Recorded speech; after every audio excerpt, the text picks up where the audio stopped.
Baik, perkenalkan sebelumnya nama saya Haidar Abdulham. Di sini saya akan mempresentasikan dengan mata kuliah Pemeriksa Akuntansi Keuangan, di mana di sini saya akan mempresentasikan tentang tanggung jawab dan tujuan audit. Dalam pelaksanaan audit, pasti ada yang namanya tujuan pelaksanaan audit yang harus dicapai, di mana seorang auditor independen yang pada umumnya mereka harus bisa menyatakan pendapat tentang suatu kewajaran, di mana kewajaran tersebut yang bersifat material dan berkaitan dengan posisi keuangan, hasil usaha, perubahan ekuitas, dan arus kas sesuai dengan prinsip akuntansi yang berlaku umum di Indonesia.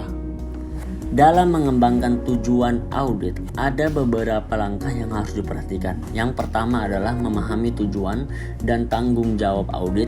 Yang kedua, membagi laporan keuangan menjadi berbagai siklus, mengetahui asersi manajemen tentang laporan keuangan, mengetahui tujuan umum audit untuk kelompok transaksi, dan yang terakhir adalah mengetahui tujuan secara khusus audit untuk kelompok-kelompok transaksi.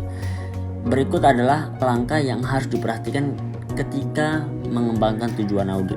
Setelah sampai slide ini, kita sudah mengetahui apa itu langkah-langkah mengembangkan audit, apa itu tujuan sebagai auditor independen, dan sekarang kita akan mengetahui apa sih tanggung jawab auditor itu.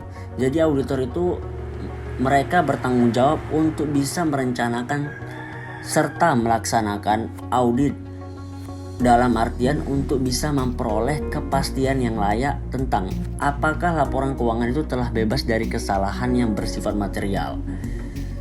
Kesalahan saja yang dianggap material biasanya jika gabungan dari kesalahan-kesalahan dan kecurangan yang ada di dalam laporan keuangan akan mempengaruhi semua keputusan orang-orang yang menggunakan laporan keuangan tersebut. Dan pada slide ini kita akan membahas tentang apa sih skeptisme profesional itu.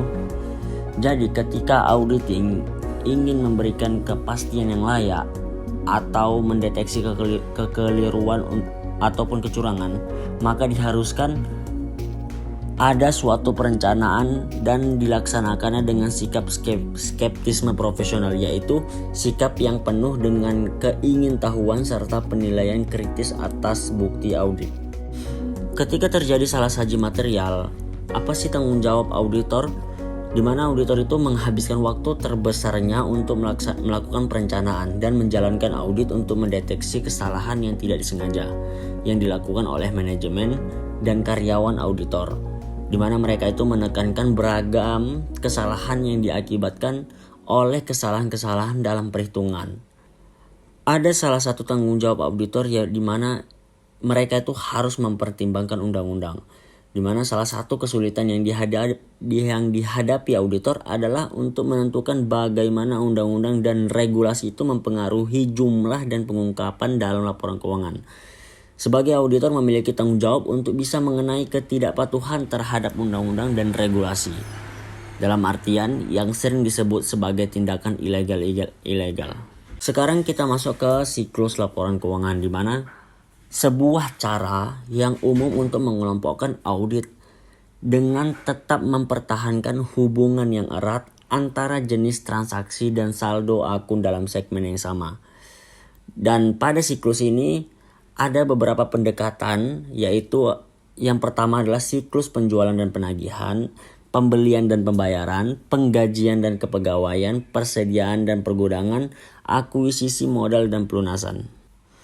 Dalam menetapkan tujuan pengauditan, terdapat 3 tujuan audit. Yang pertama adalah tujuan audit yang berkaitan dengan transaksi, kemudian yang berkaitan dengan saldo, dan yang terakhir adalah yang berkaitan dengan penyajian dan pengungkapan. Sekian presentasi dari saya. Mohon maaf bila ada yang salah-salah, baik itu dari ungkapan kata ataupun rangkaian kalimat. Dan untuk penutup saya akhiri. Assalamualaikum warahmatullahi wabarakatuh.